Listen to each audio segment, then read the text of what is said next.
So today we're working on this 2013 Chevy Malibu with the 2.5 liter 4-cylinder.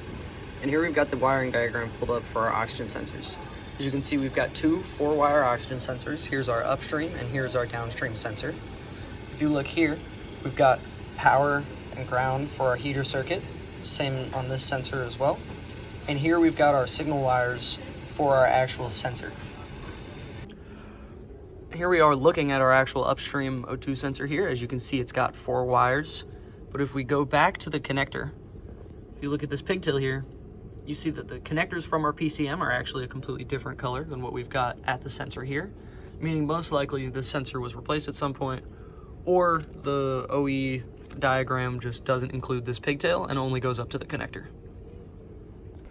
All right, so here we are inside the vehicle, and as you can see, I've got my PIDs pulled up for my O2 sensors. You see here, this is my heater command for our upstream, and here's our downstream. And currently they're off. I do have the key on, but obviously the engine is not running. So our heaters don't turn on actually until the vehicle starts. So here, if I start the car, you can see now that both of those heater commands just switched from off to on. So now on the Malibu, we're reading the PIDs for the heated oxygen sensor 1, heated oxygen sensor 2, so upstream, downstream, our long-term fuel trim, and our short-term fuel trim. If you look at our long-term fuel trim, we're adding lots of fuel. We're at 33%, so we're lean and we're adding a bunch of fuel to get our ratio back up. For reading our heated oxygen sensor 1, we can see the voltage spiking in between 0.9 and 0.06, and we're finding the stoichiometric ratio, which is about 0.45, and we're going up and down it. We can see the correlation between that reading and our short-term fuel trim, as when voltage is high here, this will go low. So right there we saw 0.82 volts. We got a -4 on our short-term fuel trim. We just saw it again, 0.86 to -6. And when it goes low, so 0.09, we're getting about 4% fuel trim. And that's helping us bounce around the stoichiometric ratio. All right, so here we are in the vehicle looking at the top-down data. And as you can see, we've got our oxygen sensor, both our upstream and our downstream pulled up, as well as both of our fuel trims, short-term and long-term. And what we're about to do is add some propane to our intake and try and get the vehicle to run richer and see how the O2 sensors react, as well as how our fuel trims adjust. So he's gonna add this propane right now.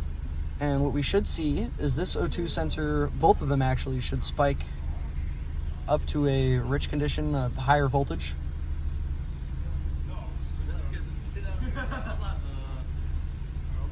And our fuel trim should begin to go down.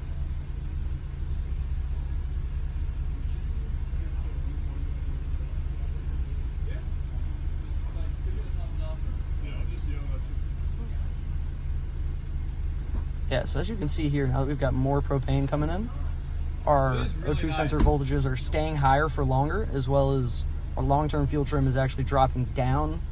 It was at 20% earlier, even 30% before I started filming this video, and now we're down to 8%.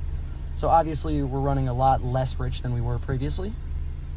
Another big thing to look at is our short-term fuel trims are still staying around the back and forth between our negative and positive, showing that the short-term fuel trims are pretty stable and that those corrections are making their way over into the long-term fuel trims, and those are accurate.